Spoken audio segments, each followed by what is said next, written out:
Bismillahirrahmanirrahim. Assalamualaikum warahmatullahi wabarakatuh. Di video selanjutnya ini kita akan belajar Introduction to Dart, dan buat Anda yang ingin mengikuti tutorial ini, Anda bisa membuka situs dartpad.dev atau Anda juga bisa menginstal Dart di OS Anda. Nanti di tutorial ini saya telah menginstal. Anda bisa membuka situs dart-dev_get dart. Di sini Anda bisa menyesuaikan OS yang mau atau yang Anda gunakan, mau baik Windows, Linux maupun Mac OS. Dan di sini sudah dijelaskan secara detail bagaimana cara menginstalnya. Namun karena saya pengguna Windows, di sini saya menggunakan SDK installer aja. Jika Anda sudah menginstal atau Anda tidak ingin menginstalnya, Anda juga bisa menggunakan Dartpad. Ini yang sudah bisa Anda gunakan. Nah, di sini ketika kita membuka situs Dartpad, kita akan menemukan sebuah baris kode void main, for, dan print. Sebenarnya setiap yang mau kita render itu harus disertakan void main-nya atau main function-nya. Jadi akan ada penjelasan berikutnya.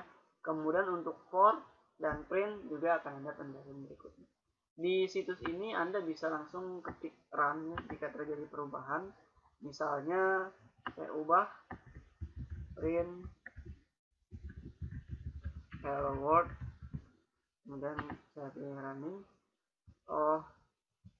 Titik koma ya, titik koma, dia akan muncul pesan hello world. Atau Anda juga bisa menggunakan Visual Studio Code. Visual Studio Code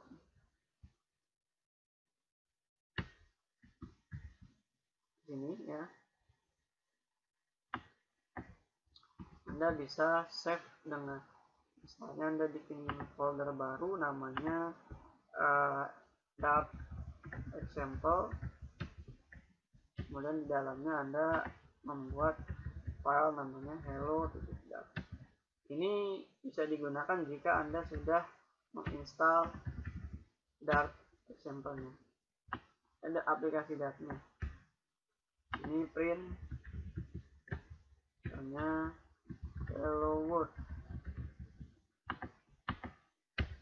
Kemudian untuk menjalankan Anda bisa menggunakan terminal.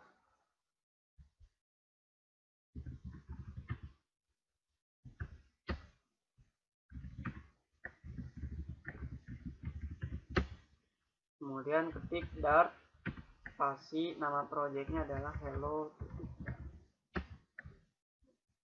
maka akan tampil kata hello world.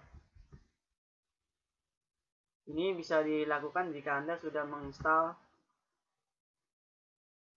software Dartnya atau SDK Dartnya. Kemudian bahasa Dart sendiri dia support OOP, Object Oriented Programming, dan juga dia support compile. Kemudian juga dia membutuhkan compiler. Kemudian setiap kode adalah objek. Dia juga membutuhkan titik koma, dan dia juga static type support. Kemudian dia pintar, jadi kita tidak perlu memberikan atau mendefinisikan tipe datanya karena dia akan membaca sendiri. Kemudian dia juga membutuhkan main function seperti yang tadi saya contohkan sebagai root untuk dieksekusi. Kemudian dia juga support runtime environment pada saat debug. Nah, OOP pilar sendiri ada 4. Yang pertama ada abstraction, encapsulation, inheritance, dan polymorph. Apa itu abstraction? Jadi abstraction itu adalah proses menampilkan hanya fitur penting yang diperlukan dari suatu entitas. Jadi dengan konsep OOP ini kita bisa membagi apa yang mau tampil dan apa yang tidak mau tampil. Hal ini akan memudahkan kita sebagai programmer dalam mengembangkan aplikasi. Kemudian dia ada juga encapsulation.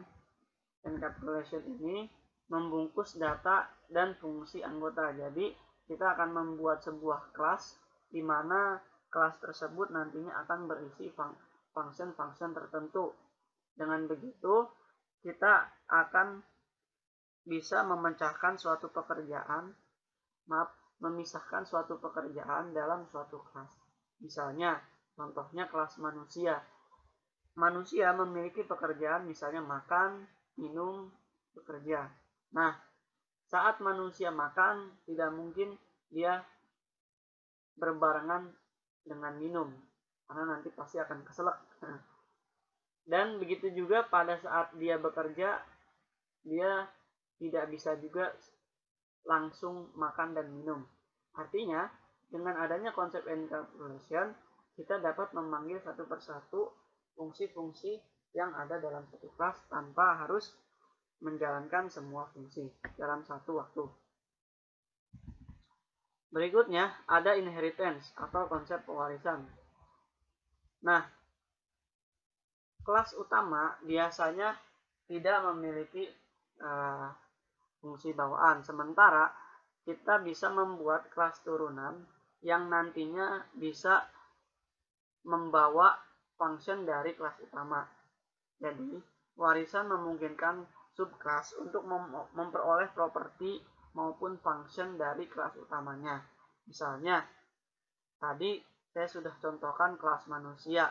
Nah, di kelas manusia sendiri misalnya mempunyai fungsi makan, minum, dan bekerja.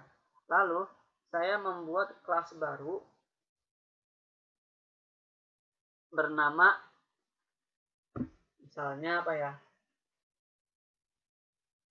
misalnya saya buat kelas baru namanya buka puasa bersama. Nah, di kelas buka puasa bersama sendiri nantinya saya akan mengambil sebuah fungsi makan dan minum yang ada di kelas manusia. Jadi, kelas turunan dapat mengambil fungsi yang ada di kelas utama. Kemudian polymorphism. Nah, kata ini berasal dari poly dan morph yang artinya banyak bentuk. Jadi, subkelas dapat mendefinisikan perilaku uniknya sendiri dan masih memiliki fungsi atau perilaku yang sama dengan kelas induknya. Subkelas dapat memiliki perilaku sendiri dan membagikan sebagian perilakunya dari kelas induknya, bukan sebaliknya. Kelas induk tidak dapat memiliki perilaku.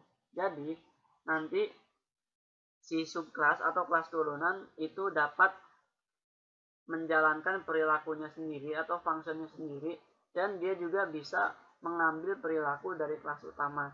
Sebaliknya, kalau kelas utama tidak dapat mengambil fungsi dari kelas turunannya. Kemudian untuk rule sendiri, setiap nama file yang ada di Dart maupun di Flutter itu mengikuti metode snakeCase. Jadi snakeCase ini hurufnya kecil semua, kemudian spasi diganti dengan underscore. Untuk variabel sendiri kita menggunakan metode CamelCase. Kemudian untuk nama kelas kita menggunakan huruf pertama pada kata pertama itu besar dan huruf kedua pada huruf pertama dari kata kedua itu juga besar. Kemudian function main. Function main ini sebenarnya berfungsi sebagai root yang paling utama dalam bahasa pemrograman Dart. Jadi kalau kita ingin menampilkan suatu output tertentu, maka kita harus meletakkannya di dalam function main ini. Kemudian dia juga bisa berisi macam-macam fungsi, misal print, for, while, dan lain-lain. Print ini sebenarnya fungsinya untuk menampilkan data. Misalnya contoh, tadi print hello world, maka nanti hasilnya bisa muncul kata hello world.